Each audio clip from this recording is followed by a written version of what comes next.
Mesdames, Messieurs, bonjour. Le confinement que nous connaissons depuis 36 jours commence à porter ses fruits et la situation s'améliore très lentement.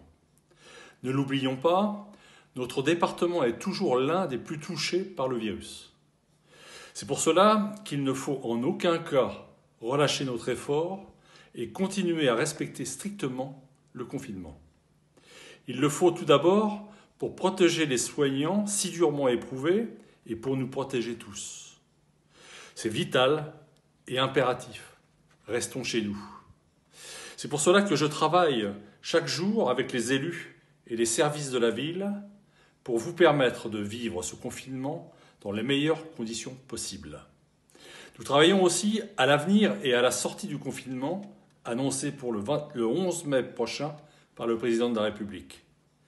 Nous préparons la réouverture des écoles avec les services de la ville, mais pour garantir la sécurité de tous, enfants, enseignants et personnel, j'ai demandé au préfet et à la rectrice de pouvoir travailler dès aujourd'hui avec eux sur les dispositifs à mettre en place et en toute transparence avec notamment les représentants des parents d'élèves.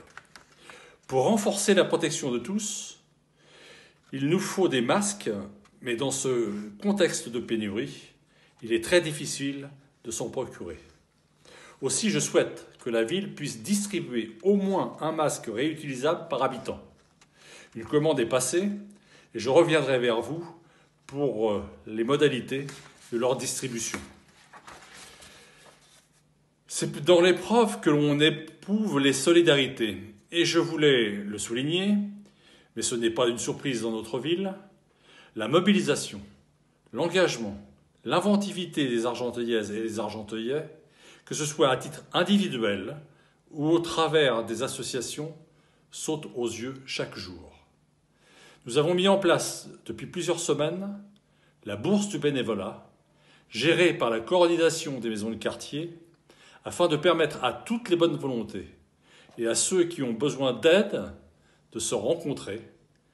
Plus d'une centaine de volontaires se sont déjà manifestés. Du côté des associations, elles sont près d'une trentaine à s'être mobilisées, chacune dans leur domaine. Soutien scolaire, lutte contre l'isolement, aide aux courses, fourniture de denrées alimentaires, aide aux sans-abri, aide aux parents ou encore accès aux droits pour apporter leur pierre à l'édifice de la solidarité. Qu'elles en soient félicitées et remerciées. Sollicité par beaucoup de bonne volonté, j'ai demandé à ce que soit mis en place un réseau de confection de masques réutilisables pour lequel la ville fournira patrons, tissus et élastiques. Si vous voulez vous proposer, retrouvez les informations pour vous inscrire sur le site de la ville.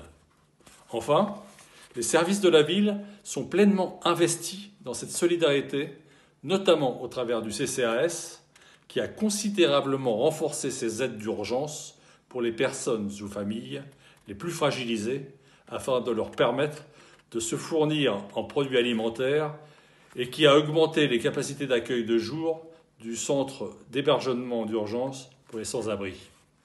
Vous voyez, c'est tous ensemble, villes et ses services, élus, habitants, associations et bénévoles, par la solidarité et en respectant les règles sanitaires et le confinement, que nous pourrons tenir bon et sortir de cette crise. Pendant tout ce temps, la bienveillance, le calme et la sérénité doivent rester la marque argenteuillaise. Mesdames et messieurs, je vous remercie.